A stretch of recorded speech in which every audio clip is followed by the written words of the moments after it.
Hello guys, welcome to Jo and Jo YouTube channel. ഇന്നത്തെ video അങ്ങ് റോമിൽ നിന്നുള്ളതാണ്.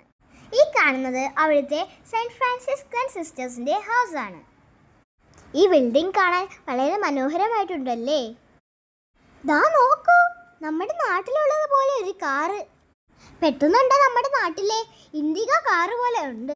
എന്നാൽ ഇതേ ഇവിടുത്തെ കമ്മ്യൂണിറ്റിയുടെ ആവശ്യത്തിന് ഉപയോഗിക്കുന്ന വണ്ടിയാണ്. ദാ നോക്കൂ, സിസ്റ്റർ നമുക്ക് ഗാർഡനൊക്കെ ഒന്ന് കൊണ്ടുപോയി കാണിച്ചു തരുവാണ്. ഹൗസിനോട് ചേർന്നുള്ള ഗാർഡൻ്റെ ചെറിയൊരു പോർഷനാണ് ഈ കാണുന്നത്. ഗാർഡനിൽ മദർ മേരിയുടെ ഒരു സ്റ്റാച്ചുവും താമരയുടെ വലിപ്പത്തിലുള്ള വെള്ള നിറത്തിലെ പൂവും നമുക്ക് കാണാൻ കഴിയും. ഇവിടെ നിന്ന് നോക്കിയാൽ വാഹനങ്ങൾ പോകുന്ന കാണാം. ദാ പിന്നെ നമ്മുടെ നാട്ടിലെ ശവംനാറി പൂവ് ഇവിടെ ഉണ്ട്. ഗാർഡനോട് ചേർന്നുള്ള ഒരു സിറ്റിംഗ് ഏരിയയിൽ apple, orange, tomato, cucumber, juice തുടങ്ങിയ ഫ്രൂട്ട്സും വെജിറ്റബിൾ ഐറ്റംസും ഒരു ഈവനിങ് പാർട്ടിക്ക് എന്ന പോലെ അറേഞ്ച് ചെയ്ത് വെച്ചിരിക്കുന്നു. കൂടാതെ കുറച്ച് ചെയർസും ഗാർഡനിൽ അറേഞ്ച് ചെയ്ത് വെച്ചിരിക്കുന്നു. വളരെ മനോഹരമായ ഗാർഡൻ അല്ലേ? ദാ നോക്കൂ, ഒരു സിസ്റ്റർ ആ പൂക്കളെ ഓമനിച്ച് നിൽക്കുന്നു.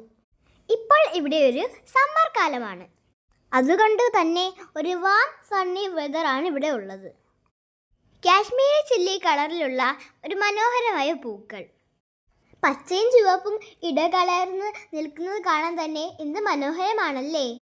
ഈ കാണുന്നത് റോമിലുള്ള ദിവിനാമോർ ചർച്ചാണ്. ഗോൾഡ് നിറത്തിലുള്ള മാലാഖമാരും മാതാവിൻ്റെ രൂപവും കാണാൻ സാധിക്കുന്നു.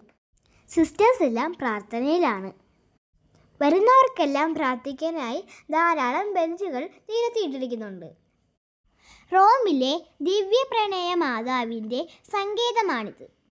ഇതിനൊരു ചരിത്രകഥയും ഉണ്ട് പറയാൻ. ചിത്രകാരൻ കന്യക മറിയം സിംഹാസനത്തിലിരിക്കുന്നതും കുഞ്ഞായ യേശുവിനെ കൈകളിൽ പിടിക്കുന്നതും ചിത്രീകരിച്ചു. ഇവിടെ ആവേ മരിയ എന്ന് എഴുതി വച്ചിരിക്കുന്നത് നമുക്ക് കാണാൻ സാധിക്കും. ഇത് ഫ്രാൻസിസ് മാർപ്പാപ്പയെ അടക്കം ചെയ്ത സാന്റാ മറിയാമച്ചോർ പള്ളി. അപ്പോൾ ഇന്നത്തെ വീഡിയോ ഇത്രയേ ഉള്ളൂ. അപ്പോൾ എല്ലാവർക്കും വീഡിയോ ഇഷ്ടപ്പെട്ടെന്ന് വിചാരിക്കുന്നു.